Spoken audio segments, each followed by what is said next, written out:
There are places that feel wrong the moment you step inside them.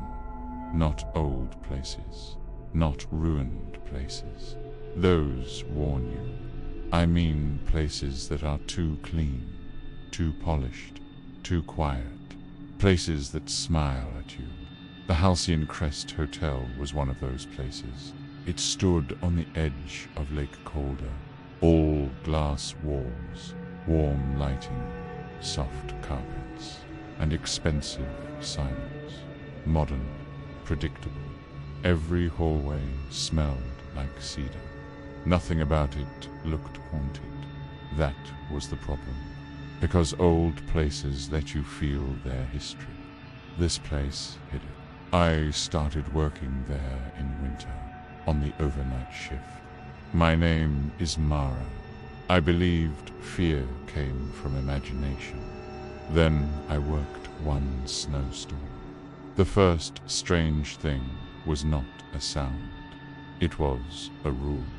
The Halcyon had one rule nobody explained. Never assign room 717 after midnight.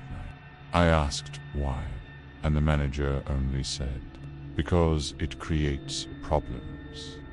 That night, sleet hammered the building so hard it sounded like fingernails.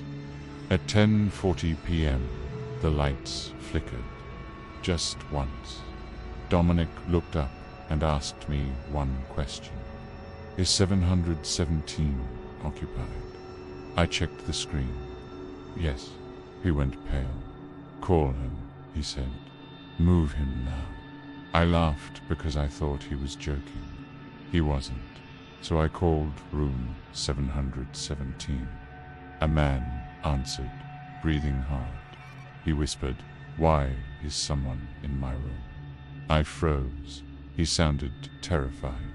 Not confused, terrified. Then I heard it through the phone. 3 slow knocks. Not from the door, from somewhere inside the room.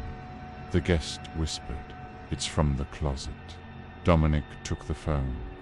The guest said something I will never forget. "It says it's staff." Dominic told him, "Do not open the closet." The elevator ride felt wrong. The service elevator jerked, then paused at level 7. For a moment, the digital display showed this 717. The guest was outside, barefoot, shaking. "I didn't open the closet," he kept saying. Dominic moved him away, but the room phone began ringing. I glanced into the room. Ordinary. Then I saw the mirror. In the panel, a woman was standing behind the closet door. A housekeeper. She slowly lifted her head, and I saw she had no eyes. Just smooth, blank skin where the eyes should have been. I stumbled backward. Dominic slammed the door shut. The handle turned immediately. Something on the other side was trying to open it. Then came 3 soft knocks. Dominic said the hotel was built over the Calder house. 41 years ago, it caught fire. A housekeeper went room to room, knocking. Some said she was trying to save them. Others said she led them toward the worst of the fire. Some doors should not be rebuilt. At 12:26 a.m., the front desk phone lit up. Caller ID 717. Neither of us answered. The lobby printer started spitting out blank registration cards. Across every card were the same 4 words. One more guest. Then the guest elevator opened. A woman stood inside. Grey dress, white apron. She spoke in a dry, ruined voice. Room for one more. The elevator doors shut. When we tried to call it back, it was gone. The hallway had changed. The carpet was different. The air smelled like smoke.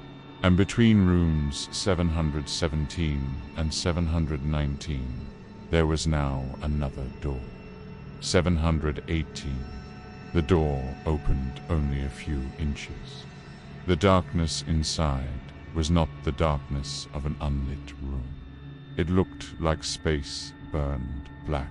One side of her face looked burned smooth.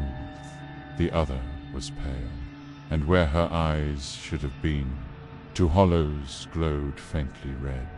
I saw past her into 718. It was a burning room from another time. Guests crouched in smoke, hands beating against sealed doors. I quit not long after that. I changed cities. But places like that do not always let you leave. Sometimes they keep a record. Last winter, at a different hotel, the clerk frowned. That's strange. It says you already checked in 41 years ago. As the revolving door turned, I looked back. Near the elevator bank stood a woman in a gray uniform. The display above her lit up. 718.